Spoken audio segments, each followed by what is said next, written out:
I read this at home where I'm working, for now, or well, till I'm not sure. As I finish this up, it's early January 2021, a new year, on the cusp of an inauguration, in the midst of a pandemic. I'm home because I'm lucky and I'm able to work from here, while others are working in grocery stores, laundromats, and in hospitals. I think about this divide as the numbers in Los Angeles seem to worsen. One person dies every 8 minutes. A sharp reality I must put into context for a project that is meant to exist outside of time, but inevitably will reflect back on the attitudes and concerns of this very moment. So, where do I begin?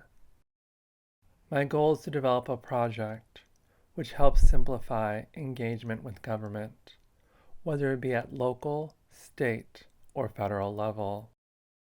Though since I'm in Los Angeles, it's curtailed to here, LA County, California, and the United States. The project is created through a series of 12 questions in which I interview others on how they understand government.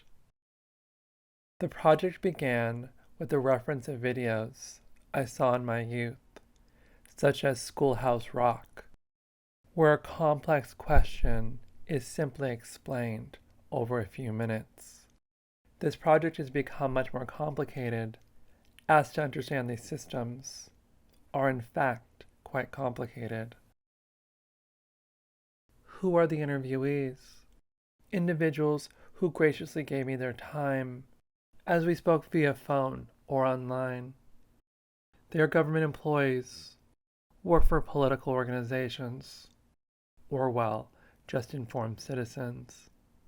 So we begin. Ostensibly answerable to the public, like it exists in what we call the public domain.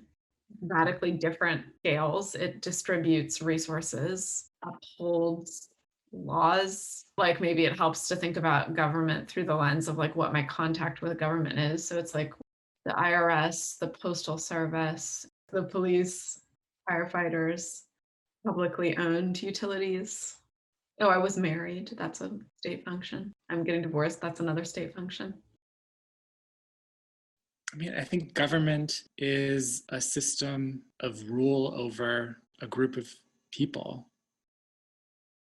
A theory, a philosophy, an argument that you have around college philosophy tables, because in practice it's really not super functional. Again, at least not as it is and as it has been. On the better fronts, it's a nice idea. On the worst fronts, it's a really, really oppressive machine. First answer that pops in my head, government is the boot on my neck. Government should make our lives easier. Government should be there to catch us before we fall. Government should be the last safety net. That's what it should be. And sometimes it acts like that, but it's so slow sometimes. And some of their ways of being is so antiquated. I'd like for the government to come on up to the 21st century. And I'd like to see government lead instead of follow. Well, I define government as the elected body as well as the body of services and infrastructure and government employees. So, for example, the University of California is the largest non-government employer in California, but of course it is also government because it's the public university. In that sense, I'm a government employee too, because I work for the public university. It's actually a lot bigger than people think. Government is all over the place. Government is made up of people.